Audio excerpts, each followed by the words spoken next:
Hello and welcome to this new streaming series for Backyard Baseball. This is an off-season series for me. With these Season 7 winding down, this is going to be a blast to the past, to the third season of the BBL, my first season as I take on my original Melonheads team, and we take a look at what things looked like back in the day, and I try to beat my former efforts. The first game is against the Chicago Cubs.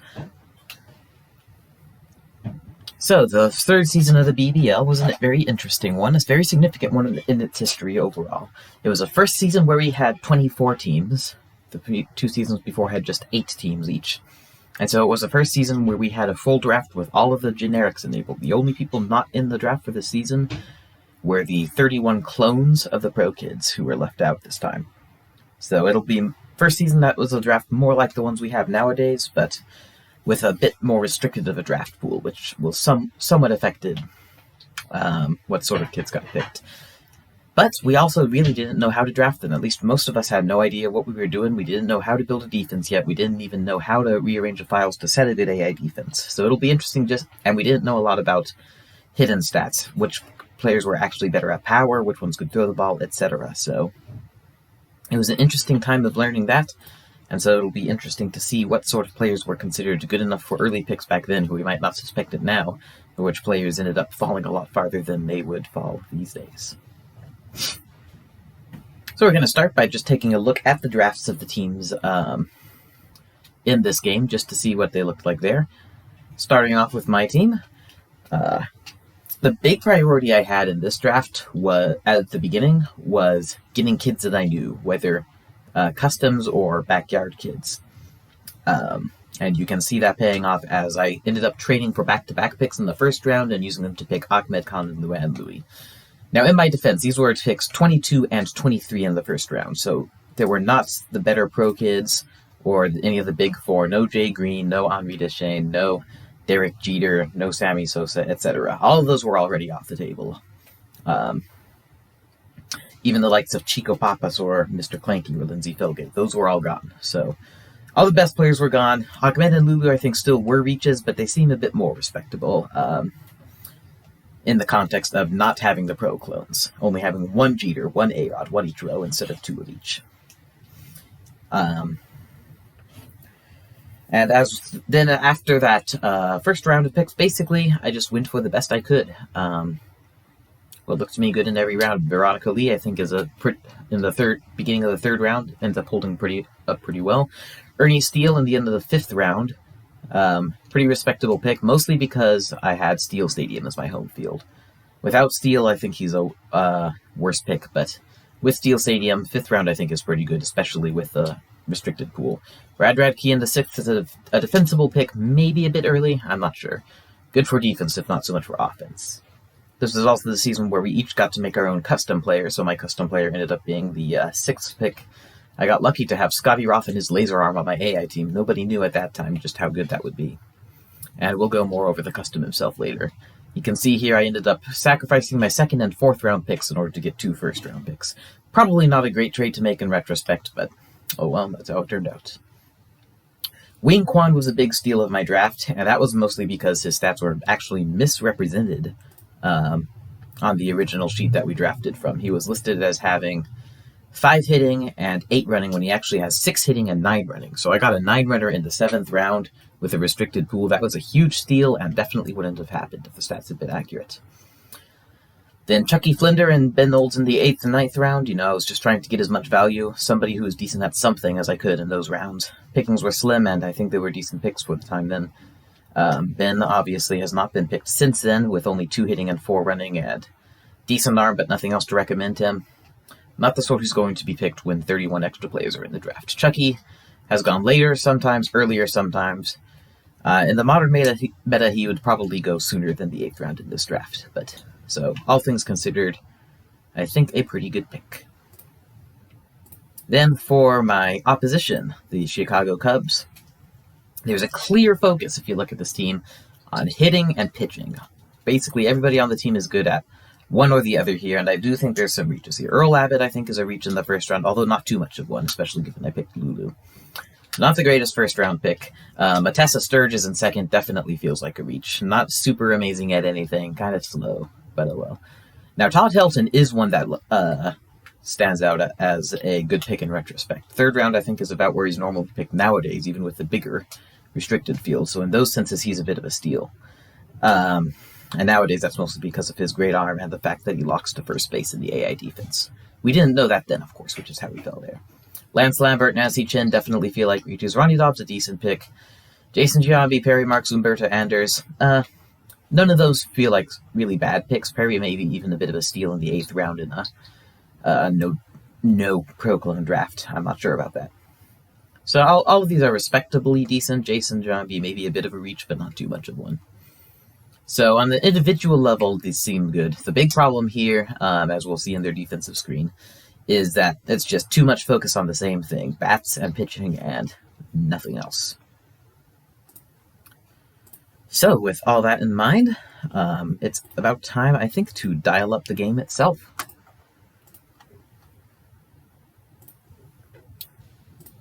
And so we start off with a look at my custom kid for this season, Rufus Xavier S.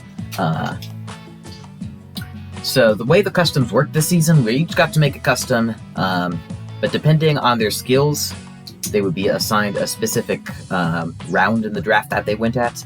And also, this season is the only one we drafted with a salary cap. It didn't affect a lot, but we knew that our customs would have a cost in terms of salary. So with both those considerations in mind, I went for a budget kid who is still decent at everything. And for the 6th round, this is pretty good, I think. I made, again, Rufus about average or above average in everything important. Glove, arm, power, contact, a bit less running. So basically a decent all-around player. Didn't waste any stats in anything like pitching or any of the invisible stats. So probably not the best AI kid, but that didn't even matter with the rules we played under. Alright, so that's a team. Let's go ahead and pop into the strategy screen. First check for good days. Ernie has his normal steal boost. Ooh. And a very interesting mixed day here for Chucky. He's nerfed down to 2 speed, but up to 9 batting. So we'll see if he's useful, able to hit some over the fence, or just completely useless with the lack of speed. Oof, and a nasty running nerf to Rufus, down to 5 running. So my team's going to be significantly slower than I'm used to. Who also gets her slight bonus to pitching and fielding from being on the same team as a pro pitcher, a recently discovered boost. I had it in Season 3, but never realized it. So yeah, with both Chucky and Rufus nerfed in speed, it's going to be a bit rougher than normal with this team. I specifically drafted it to have decent speed, and so without that, I'm not going to do so well. One thing about this team overall is this was definitely a team where I focused more on the individual players and less so on making a cohesive whole. So this was kind of a hodgepodge team where nothing really stood out. I didn't really build a particularly solid defense or set of bats or anything like that. So I noted that before, and I think it held true. They're decent, but I don't think they have enough focus to be good at anything.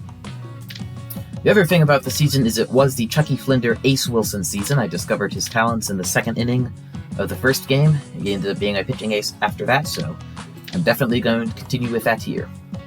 Ben Olds is a fantastic user catcher with his arm, so I'll keep him there behind the plate. Brad Key going in center shortstop for his overall good defense. Ernie as a first baseman. All of that fairly self-explanatory, I think. I'll put Veronica in the infield. I'll put Rufus at 3rd because of the speed nerf, and Veronica at 2nd. Ahmed in left field, maybe not the greatest choice, but I think he'll be fine with the relays he can do, and that'll keep my infield defense stronger. As for the lineup, that's going to be a bit difficult with all the weird days going on here, so I'm going to try front-loading my lineup with this team, for the most part. So we start with Ahmed, who can either lead us off with a solo home run, and then later be able to hopefully drive in any stragglers who get on base from the bottom of the lineup. Then after that, load the lineup with speed. Get all those speedsters in play, and then try to bat them in with my stronger hitters. We're going to hope that Chucky can hit well. Just put Rufus there for solid hit for a couple RBIs, maybe Chucky for another big hit, and then Ernie going for the home run there. We'll see how that goes. And then Brad Key and Ben at the bottom of the lineup, mostly because I don't really know what to do with them. I could maybe put Brad Key 5th and hope for grounder ball, but no, I think I want better hitters at that point in the lineup. So we'll go for this. We'll see how it goes. Ben batting last because, well, he's the least useful hitter. We'll see how this goes. I'll adjust my lineup as I go. This is more like what my lineup looked like at the end of the season than the beginning. As for the Cubs, let's see if they have any big good or bad days in play. Doesn't look like it. So the big problem with this team is they are slow. They have Earl Abbott with 10 speed, but that is about it. Nancy Chin with 7, everybody else 6 speed or less. This is a slow team, which resulted in them being very weak overall. They were a 1-13 team on the season, and they didn't have the best coach, and they couldn't get anywhere fast. In theory, they should also have a relatively weak defense because of that, one would think. I didn't do so well against them in the regular season. We'll see how I do here in the replay. Also, you can definitely see here that we had no idea how to set AI defenses yet. We have Todd Helton playing first base, Jason Giambi playing shortstop. In a modern season, that 100% will be reversed. But instead, Todd's arm is wasted here. They have a bad shortstop, a slow second baseman. They have Earl Abbott behind the plate, where his speed is maybe least useful, and he would be super easy to steal bases off of. Lambert slow with a weak arm, not a great outfielder, so this definitely not looking like the best AI defense. And especially if I get Matessa off the mound, she's going to go behind the plate, I think. We'll still have a bad catcher, and then we'll tire out Earl next, so definitely this could be all sorts of mess. But we'll see how it goes. Time to dive into the game itself.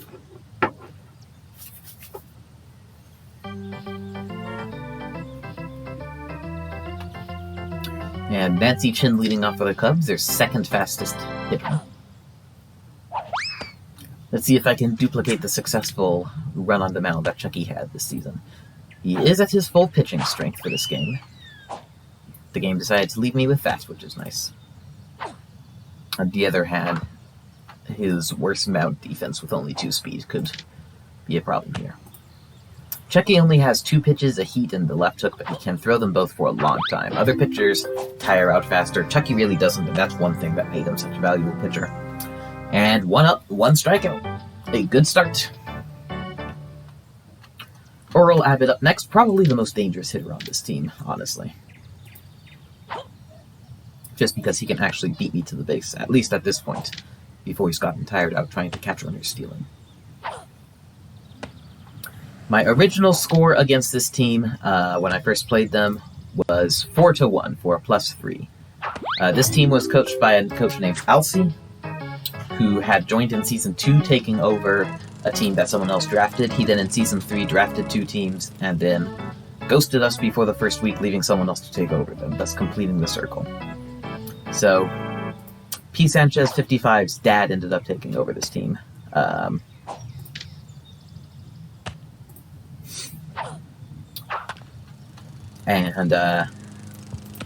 Yep.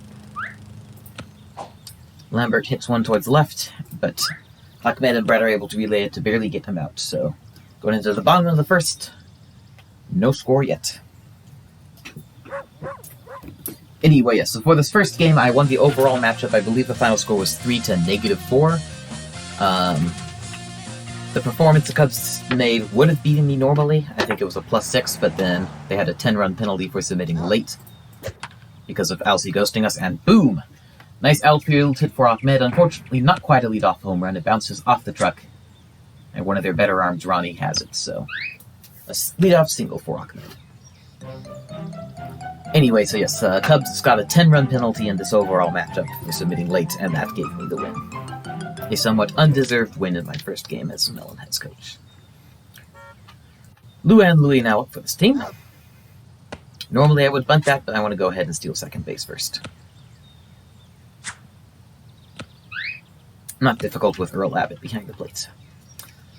The rule set for this league, at this point in time, this was pre-Lulu rules, and it was full anything goes. No bans tactics. So I'm going to play the way I did back then. No cheesing, no base running cheesing, no deliberate,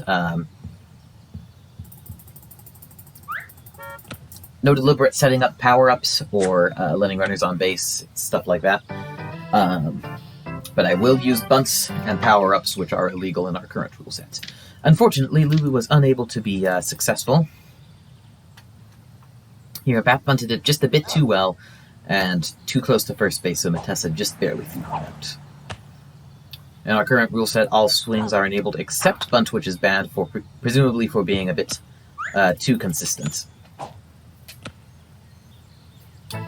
In any case, it didn't work here, and then Wing Quan hits one a bit too hard, bounces straight to Umberto for the second out, so not a great start for my team here. Veronica Lee now up, one of the better hitters on the team. One weakness this team had was, in general, a lack of great hitting. We'll see how that pans out here. We do have, for this particular game, we should do better than normal with the hitting buffs for Ernie and Chucky, but we'll see. Veronica, one of the better hitters on the team normally. We'll see if she can deliver on that. Swings right through one. Not my best day at the plate so far.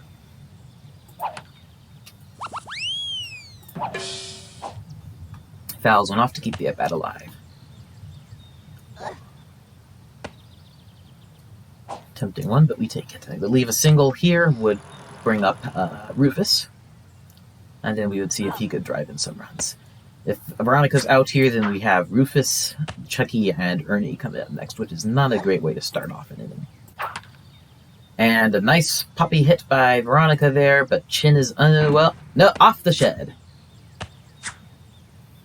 Nancy is able to get it in, but that is a single for Veronica to keep the inning alive. Runners on the corners with 2 outs for Rufus. Mike Custom, who ended up, for the most part, underperforming in the original season, but he heated up later on in the season, closer to the end. We'll see how that turns out here. Veronica easily able to steal second base. A decent bat should, in theory, be able to get a good drive and bat in a run or two, as long as it's not to right field and he gets thrown at first base. Unfortunately, swing at the wrong pitch here. A pop-up. The good news is that Earl decided to go for it on the second hop instead of on the catch, so he doesn't catch it. Rufus is safe.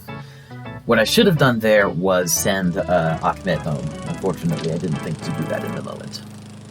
So thanks to Earl not being a very smart fielder, Rufus makes it to base. Chucky is now up with nerfed running but boosted hitting, so we're going to see what he can do here. Going for power.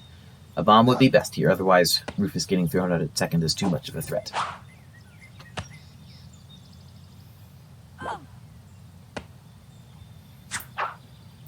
Strike one on a somewhat nasty low pitch.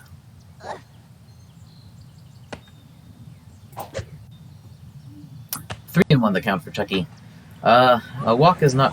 Oh, there we go. And he swats one up to center. Unfortunately, it looks like there was more contact than power in his hitting buff. High pop-up. Giambi's able to easily get under it and catch it. So, 3 hits and no runs for the Melonheads in the first. We'll see if we can get going more in the later innings. Matessa Sturge is a hitter for the Cubs. For some reason, Chucky did not recover much stamina, despite the number of hitters I have there, and him not exerting himself at all. Could potentially prove a problem if the game continues to refuse to give me juice. Tessa watched the first 2 pitches go by. Here she swings at the third one and fouls it off. So, still 0-2 the count. Chucky looking for his 3rd strikeout of the game. Unfortunately, pitched that heat to the wrong corner, and Matessa drills it. I think that's exactly what happened, actually, at the start of the second inning in the real first game of Season 3. It was Bradkey who gave up the home run, though, and that was the last time he ever pitched. This time it's Chucky, so already off to a worse start than he had in reality. Cubs now lead 1-0. We'll see if we can come back for this.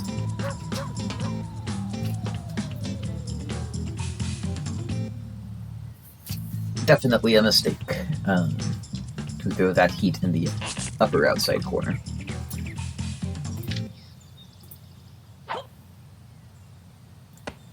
Todd Helton now up to try to get another home run for the Cubs.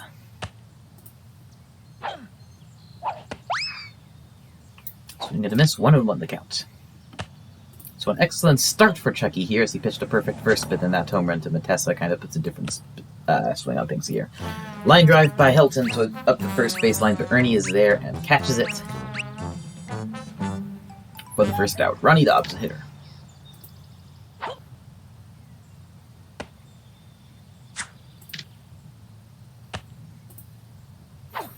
He's starting to lose some of his control here. 0-2 the count on Ronnie. And watches strike 3 go by. It looked like that was a particularly nasty corner pitch by Chucky to secure the second out and bring up Jason Giambi.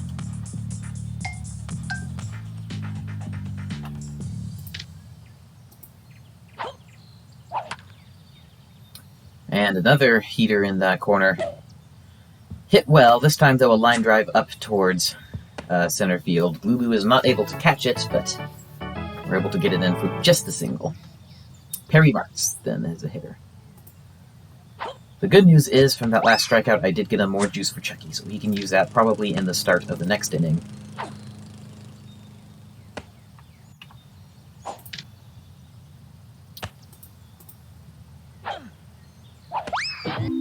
And now get another strikeout for Perry, so 4 strikeouts in 2 innings for Chucky, so that's good. Did give up 2 hits and 1 run, though, so not the best. Going into the bottom of the second, we'll see if the Melonheads can get on the board. And welcome, Chris. I finally have a viewer on the live stream version of this. Apparently no one was available when I started this one out. But I do have at least one person watching live now.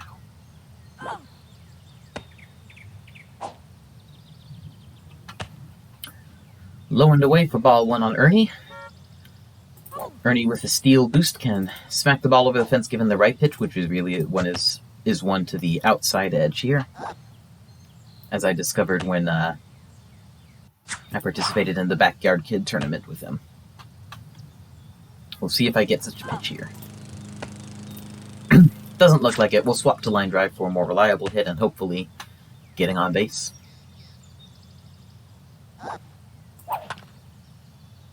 Hits one down the line, and it's gone by Lambert in left field. That should be an easy single for Ernie. Lambert and Giambi, not the most intimidating pair of relay arms in the league. Brings up Brad Radke. One of the biggest reaches probably in the Season 3 draft. I had done well with hitting at him in a side season shortly before joining this league, but had a lot more trouble with him in the season itself. Ernie easily steals second base. Going for grounder here. This is not something I did back in the day, but it's not so amazingly different from other strategies I did back then to be worth not using here. Unfortunately, Bradkey here just hits one down the line within range of Helton for an easy first out.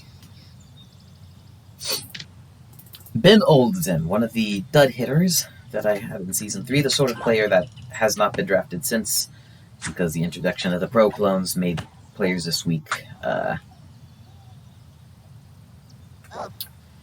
not necessary to pick anymore.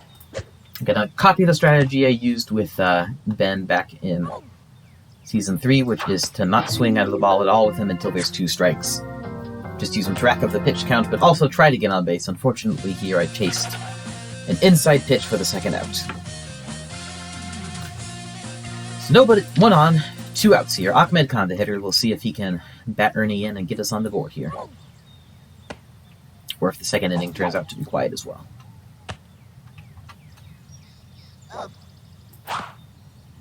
Should have changed stances for that one. Didn't. Another easy pop-up for Giambi. Should be the 3rd out. Yep. So, nothing doing for the Melonheads still. In theory, this is a really weak defense, but every time I have played a game against them, I just have struggled to get anything done. I don't know why. Maybe it's Matessa's pitching. I don't know. Humberto Anders, a hitter for the Cubs, an extremely weak player on offense, and not very strong 5-bat, 2 running. All of his limited value comes from his high pitching and fielding ratings.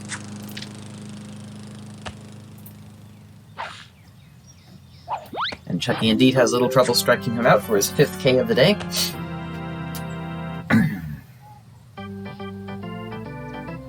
Bringing up Nancy Chin, who struck out in the 1st.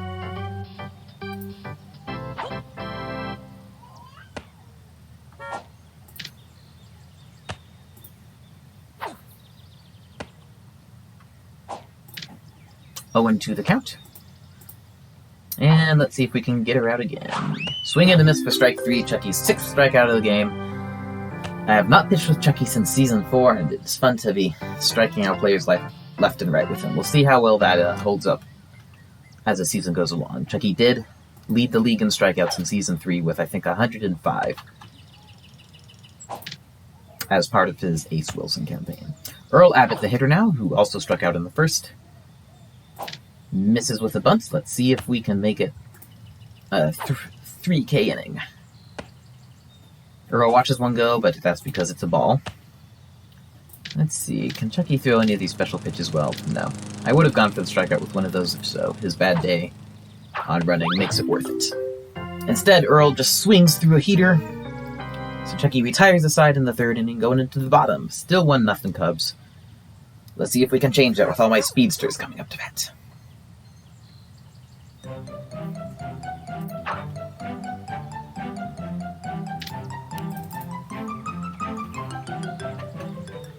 Luann Louis leads off. In the real Season 3, she was my leader in batting average, and I expect that to be the same here thanks to her 10 speed. We'll see how that actually pans out, though.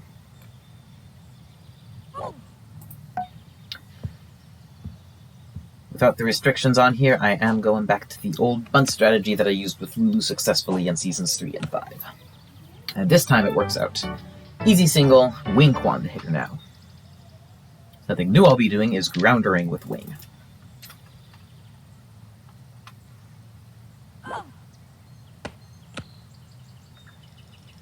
Take strike one so that Lulu can steal second base. Probably that wasn't necessary, honestly. He just needed to put the ball in play and she would have been fine.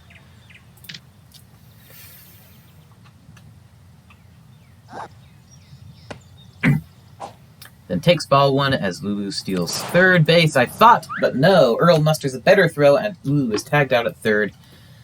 A big mistake there by me to get my best base runner out. I got complacent there, got too comfortable, so, yep. 1 out now and nobody on when it should be the opposite. Fortunately here, Wing's grounder is perfect to get on first base successfully. He almost beats Todd Helton to the bag. Not quite. Still, successful single, bringing up Veronica.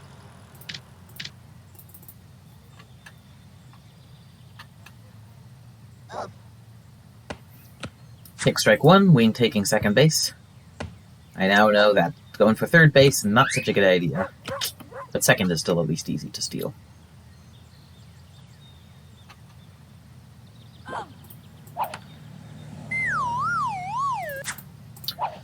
Veronica fouls one off, 0-2 the count. Outside for ball one. I expect Veronica to once again be one of my top players on offense with a decent bat and good speed. Only player really on this team with that combination of a strong bat and a strong speed. I have a couple speedsters with weak bats. I have a strong bat or two with not quite as good speed. Veronica's the best of both worlds. And my custom Rufus now up to bat. Once again, swinging at the wrong pitch there. Called an infield fly. Fortunately for me, otherwise a double play quite possibly would have happened. So, once again, so far, not able to get it done with Rufus. Though, in this case, it's clearly been because of my failures at the plate. Chucky now up. The batting boost to 9 turned out last time to not work so well for power, so we'll see if he can get in a good hit with line drive that can bat in a run or two. Really would like to get on the board here. But nope, just hits a dinky grounder instead, and with a nerf to 2 speed, will be an easy third out. So once again, failing to score. I've gotten up 7 hits now, but no runs. Going into the 4th inning, it's 1-0 Cubs.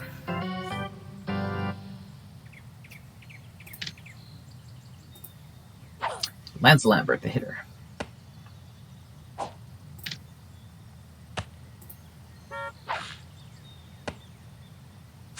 Chucky does put 1 inside for a 1-1 count.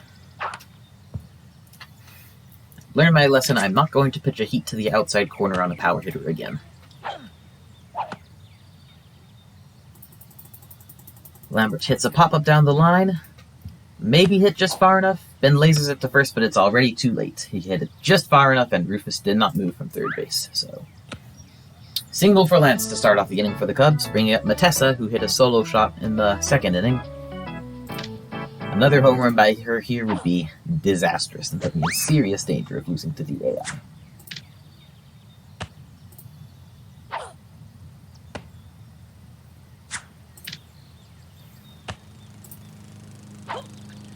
Ball 1 as we slightly miss the strike zone. Ball 2 as again on the other side this time, slightly missing the strike zone. Matessa with good plate discipline here, swings at this one, but just nails it into the ground. Ben going up to get it once again, a bit too slow to get Lance, but Matessa is clearly gassed from her time on the mound. Only halfway to first base by the time I get it there, even with the extra unnecessary throw. Does advance Lambert to second base though. You're seeing here the downside of having a very slow catcher, even if he does have a good laser arm. Todd Helton up now, fouls one off. I was a bit scared at first when he went to close stance on that hook, but turned out to be alright. Heat goes a bit dangerously toward the center of the strike zone, but he does miss his timing to swing and a miss. Lines one here, but that's not going to be over the fence. Veronica is able to stop it from going too far. Unfortunately, not able to get anybody out on the play, thanks to the error, but we at least prevent total disaster. 2 on now with 1 out for Ronnie Dobbs. And I wonder if my fielders are getting tired a bit. Veronica and Lulu both have lost a bit of stamina from the throws, but not so much as to be a complete disaster, I don't think. I definitely should use this more juice soon. Ronnie hits one. Pop up here, Chucky's under it, he's got it. Throws to first for the double play, and with this being using the Season 3 rules, I will be making good use of that power-up.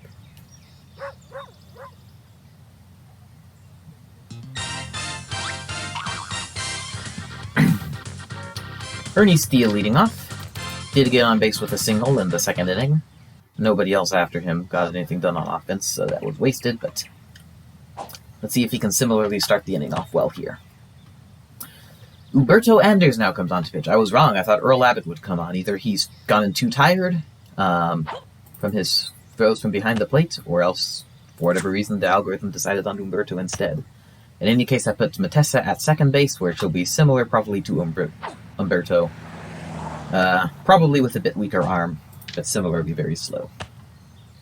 We do keep Earl Abbott behind the plate, though, which I am happy enough with. Once again, no pitches for Ernie to completely smack, but he gets a decent ground ball here. Straight to the shortstop, but since the shortstop is Jason Giambi, that's not an issue. Single for Ernie, who is now 2 for 2 today. Brad Radke, the hitter. Grounder didn't work so well with him last time, so we're going to try line drive here. See if he can poke it somewhere like near Giambi or Matessa, where they can't do much with it. Ernie Steele second without much trouble, but it's still clear that he's not going to be able to get to third. And Umberto's 2 speed here. Clearly showing here, one of many 9th round picks from this season that would not be picked nowadays in a modern season. If I had remembered that power-ups were allowed in this for these games, I probably would have swung at that spitball. Ooh, Brad with an opposite field one. They didn't shift, though. Matessa runs away from the ball, though, so that's going to be an easy single for Radke. Earl actually with decent stamina there still, able to run well there. So Brad with a nice opposite field hit. Runners on the corners with nobody out for Ben Olds.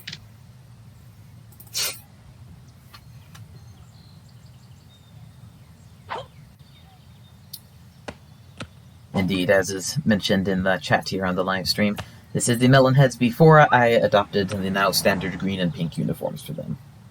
I always liked putting the orange and purple colors into place when I played back in the day, so took that for this team. I don't mind this, but I do think the green and pink that I now have is better. So Ben here is going to go for a sacrifice hit. Could use a screaming line drive, but I think that might be better served later. Unfortunately, he's not able to get the ball anywhere this time, and it's an easy pop out to the catcher. But still, only 1 out. And Ahmed Khan, the hitter.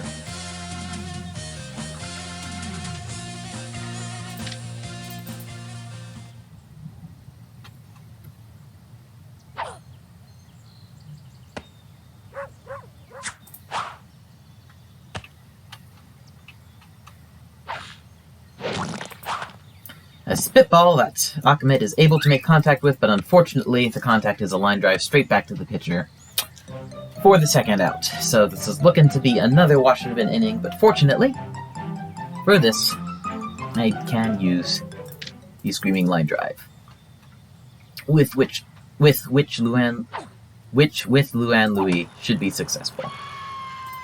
Right back to the corner. Nancy Chen actually lets it bounce off her head. She'll get it in a decent amount of time, but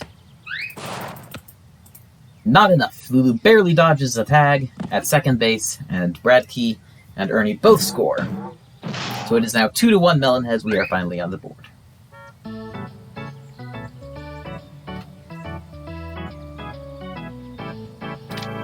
And brings up Wing Quan. Going to pause the game for just 1 second here while I post the lineups for these two teams in the live stream chat. All right.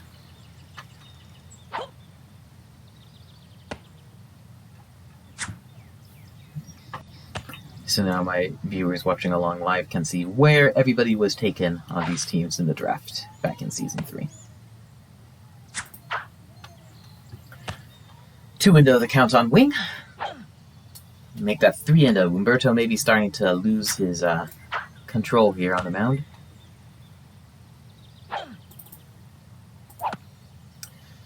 That one was probably outside, but Wing swings at it anyway, is able to put the bat on it without much trouble. Giambi throws a ball into the middle of nowhere, as Matessa wasn't quite at the base yet. That'll allow Lulu to take third easily. Not going to try to outrun a roll to home plate, though. Single for Wing, then. Runners on the corners with 2 outs for Veronica Lee. A tempting situation for the screaming line drive, but I think I'm going to go for the legit hit here. I think Veronica can get it done.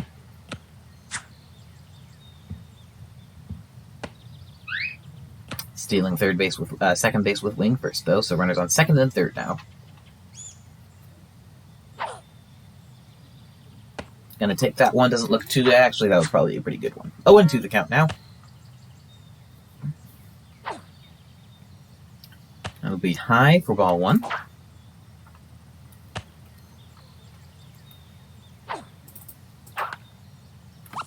That one was definitely outside. Shouldn't have swung. Fortunately, Veronica does foul it out to keep the at-bat alive. That one's going to be inside. 2-2 the count now. Veronica keeping it real here in this 2-out situation. And makes good contact on that one, but it's straight to Giambi. He does catch it to end the inning. So promising rally, but got cut shorter than it probably should have. Only 2 runs scored in the end, so we are going into the 5th inning with the Melonheads up 2-1.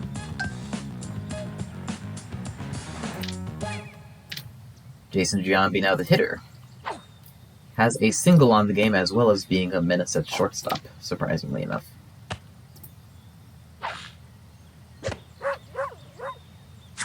Swing and a miss for strike 2, though. Chucky struck out 7 hitters in the first 3 innings, but nobody last inning, so looking to regain some of that mojo here. Not with Giambi, who instead lines one out straight to Veronica for the first out. Perry marks the hitter now.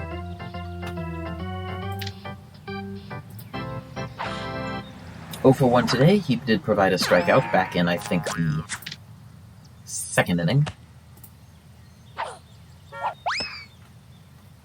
Swing and a miss for strike 2. We're going to go risky. Go for a power pitch for the 3rd strike.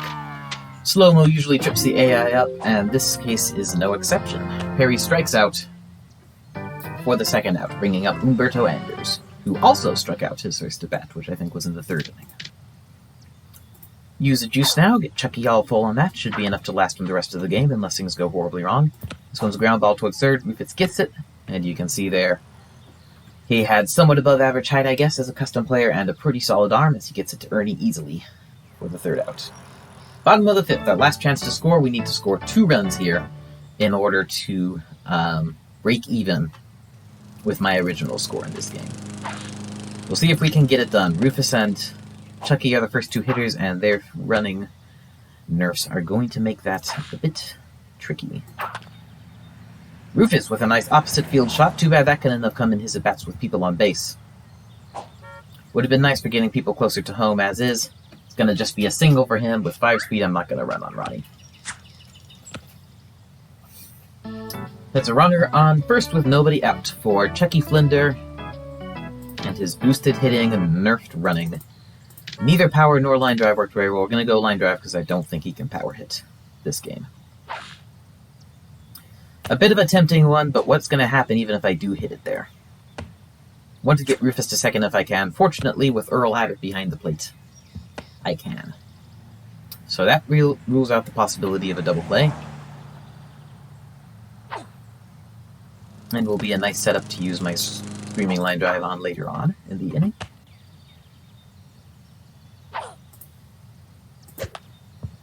And again, that I have no idea what went into that 9 hitting boost, because if anything, Chucky has worse power this game than he normally does. Dinky ground out for an easy first out. Let's see if Ernie can mash one. Jason Giambi comes on to pitch. That's going to put a very slow Umberto at shortstop, so up the middle now between Umberto and Matessa is going to be very slow. That could become an advantage. Giambi is not going to exactly be the most dangerous mound presence either. We'll see what he can do pitching the ball, though. Hoping for a juicy outside pitch to smack with Ernie. Doesn't look like I'm going to get one here, though. 1 and 2, so I'll swap to line drive. Ernie is 2 for 2 today with 2 singles. He's been able to hit the ball to the right places. And one hit nicely towards the gap here, but... and Nancy makes an error on it. Entire outfield tripping over themselves here, not able to get the ball in any reasonable amount of time, so... Error followed by general outfield incompetence gets Ernie to first, and Rufus to third safely. Runners on the corner with 1 out. Soon to be runners on second and third with 1 out for Brad Radke. It's screaming line drive time, baby.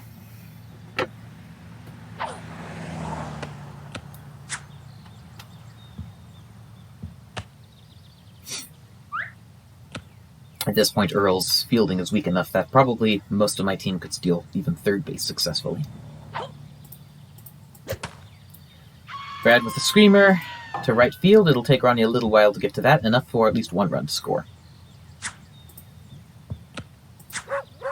Only 1 run. He gets the ball in quickly enough, but Rufus does score to make it 3-1 Cubs at Melonheads. As Bradkey makes it safely bait. Another screaming line drive. This seems like the right time. Well, yeah, right time to use it. Rather use it than lose it if something goes wrong on Ahmed with that.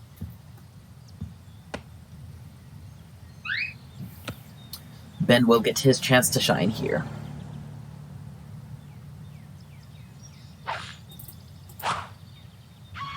Once again, hit to right, to left or left center would be better. I probably should have waited to taken that pitch. Ben is in fact thrown out at first, just barely, despite using a screaming line drive. Probably could have made it if I hustled, but oh well. He does bat another run, and it is now 4-1 Melonheads. Ahmed Khan, the hitter. Let's see if we can... I've now tied my mark from the first time I played this game. Let's see if I can beat it. Ahmed with a nice liner through the gap. Bradkey comes around to score. 5-1 Melonheads. And Luan Louie, the hitter. Now at the top of our lineup, if everybody just gets the ball to the right places, this rally could continue for quite a while.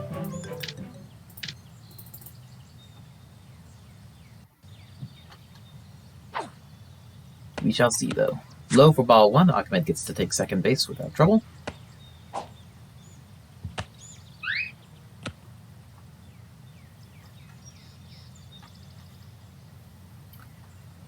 One and 0 the count.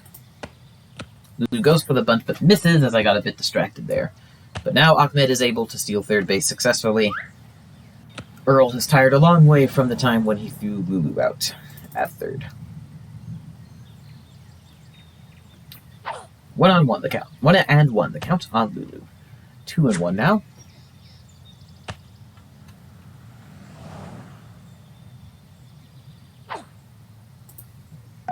Especially with the tired state of this defense, Lulu really does just need to put the ball on the ground in order to make it to base. I could probably grounder ball up a really good score against this team, and that's probably what a lot of people did back in the day in Season 3, because this is a bad defense. But I don't think it would be fun to grounder ball it up right now.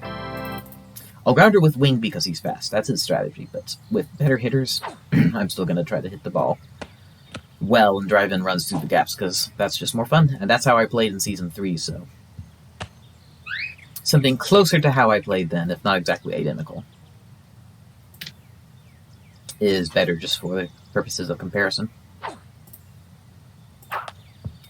Wing swings at one he definitely should not have. Ground ball straight to Giambi. Fortunately, he chooses the wrong base to throw to. Throws it to third base instead of first. Wing is safe. Base is loaded with 2 outs. Veronica Lee, the hitter. Let's see what she can do. One of the better hitters on this team to have up in this situation.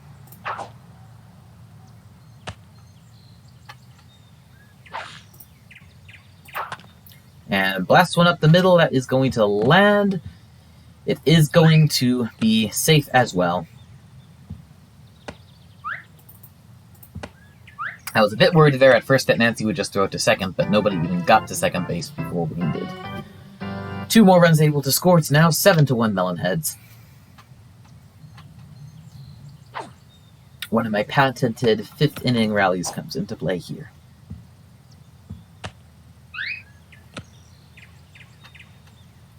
See if Rufus can keep it going. 2 for 3 today, actually. Single and a fielder's choice, I think.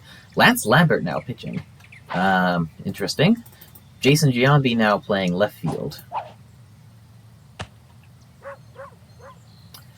0-2 the count on Rufus. Maybe, though, a fresh pitcher is just what they needed. Rufus with another suboptimal hit there. Too much pop there. Nancy's over there, but Nancy with another error. That's her 3rd this game, I think. And so that lets Rufus make it safely to base as well. Nancy's errors just keep coming and tearing this Cubs defense apart.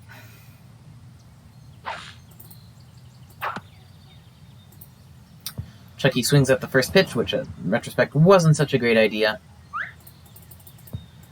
Hits one to his suboptimal location. His running nerf is enough to get him thrown out. No more runs scored. So ultimately a 6th-run rally. 6-run rally in the 5th inning. Lovin left on base again, but we do an 8-1. We'll end with an 8-1 score, probably. That is significantly better than my first effort. Nancy Chin, the hitter for the Cubs. Chucky looking to gain at least 2 more strikeouts. If I can hit the magic mark of 10, I will be quite happy.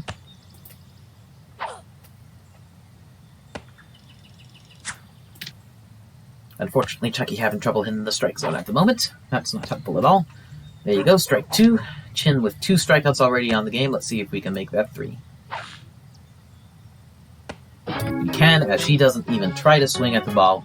Dejected maybe from committing so many errors earlier. In any case, 9th strikeout for Chucky, 1st out for the inning. Earl Abbott, the hitter, and I suspect he's pretty tired out now from all those throws he tried and fails to make from behind the plate. Even if he actually manages to put the bat on the ball, shouldn't be much of a problem here. He does manage to put the bat on the ball with the grounder to a third. He can run surprisingly fast still. I'm surprised. He seemed pretty tired, but in any case, not fast enough. He is out for the 2nd out, and Lance Lambert, the last hope for the Cubs. With him 7 runs behind, though, it's not much of a hope. He does put the bat on the ball, so Chucky will end at 9 strikeouts on the game, despite 7 in the first 3 innings, but straight to shortstop for an easy 3rd out. And that is the game. Melonheads 7, Cubs 1. Melonheads 8, Cubs 1, excuse me. This is a +8, then compared to my original score of +4, so it would have been enough to win the game, even without the late penalty that the Cubs incurred during Season 3. So an improvement in my first game, although it didn't really come until the 5th inning and needed power-ups to kickstart it. Player of the game this game, let's see. One interesting note, I had 19 hits, 18 of them were singles. A single double by Luann Louie on a screaming line drive was the only extra base hit I got all game. Pure small ball, which is partially probably why I had so many left on base. But on the other hand, 16 stolen bases on 19 hits.